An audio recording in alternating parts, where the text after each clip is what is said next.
So 2018, ito nakakapagtaka, no? John Paul Morales was aiming for a 3-peat feat achievement dito sa LBC Ronda Pilipinas. May nagsabi, no? Unang mga stages pa lang, parang nararamdaman na nila na ang rivalry among the Navy. Lalo itong John Paul Morales at si Ronald Oranza.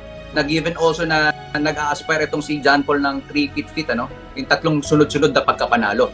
Ano ba to? Ano bang naging game plan nyo nun? Anything goes na na resulta?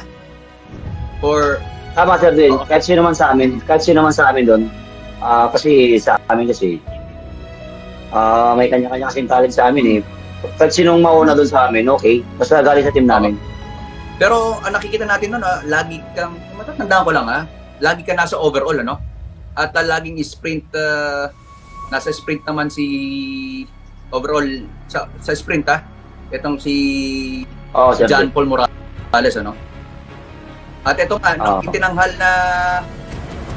itinanghal kang 2018, ano? Sa Ronda Pilipinas. Ano pa yung mga susunod na kabanata na iyong tinarget after that? After that feat? Siyempre, yung 2019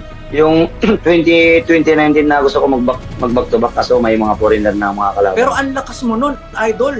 Best Filipino rider ka. Kumbaga, kung naglaban-laban lang ang Pilipino, back to back ka na. Sa Ronda Pilipinas, tama ba ako? Yan yata